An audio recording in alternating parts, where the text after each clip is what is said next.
Can you love someone in wholeness without the attachment? Can you love someone truly, truly in its purest form, fall in love with someone without the attachment? You know, I feel like that's really the message that's coming through this.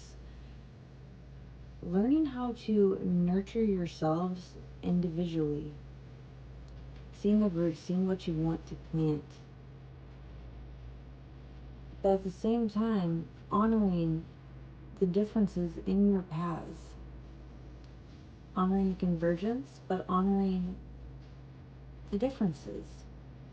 You know, no one person's path is going to be identical to yours. And that's okay. It's not supposed to be. But instead, can you meet them on your path and on their path? Can you love without the labels? You know, in this generation, we find it, it's like there's some huge necessity about having property or ownership of, that people forget the real point and purpose. You know, we're all energy. At one point or another, the vessel that we are inhabiting goes, correct? And so, when that happens, can you still love them through their transformation? It's a powerful message. You know, I feel like a lot of things were brought to light, and light was shed on a lot of things. And, you know, you see the change. The change is here. It's basically at your doorstep. And the collective that I'm talking to right now, this is your person. You know, this is understanding that you have to love yourself back into wholeness before you can meet someone else in their wholeness. Understanding where you need to give grace at times because you yourself needed grace. Or at times need grace. You know, I wouldn't say that this energy is slow moving, but it's thought out, it's methodical, it's determined to get it right this time. You know, and it starts with showing up for yourself correctly, breaking old habits. You know, maybe going a hidden path.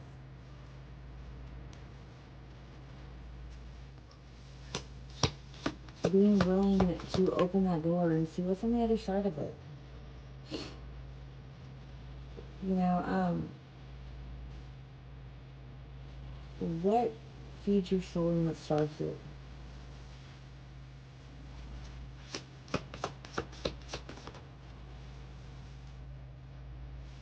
A lot of messages coming in, ancestral messages, maybe even doing ancestral work.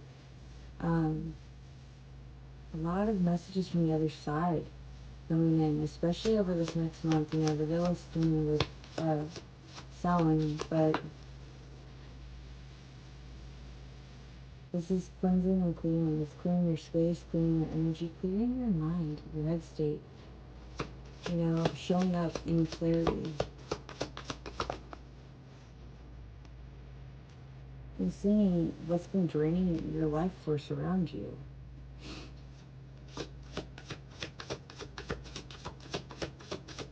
You know, definitely a lot of energy around you at this time. You know, freeing yourself from some contracts and reading the fine print on others. But it's big chain breaker energy. Getting yourself into the rhythm of new habits. You know, identifying where you've been falling short on self. Knowing you could do better. Knowing you need to do better. Knowing that this next season is going to require better. And knowing that a lot of the people that were with you in this last chapter will not make it with you to the next one. Cleansing, clearing, and letting go.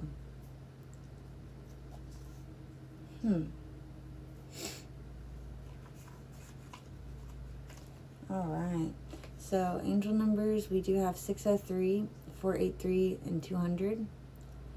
With financial balance coming in, inner acceptance, receiving a lot of self-love, good luck. You are jumping, quantum leaping timelines. And if you address this correctly, you really analyze and refine. And really introspect instead of project. You will find that you are in such an abundant, prosperous season. Trains may be significant, or horns, confirmation. But, you know, this is dusting off your wings and preparing yourself for flight. You'll be alright. Anyways, I love you. You got this. Keep fucking going. I hope that helps. This is Natural Born Healer.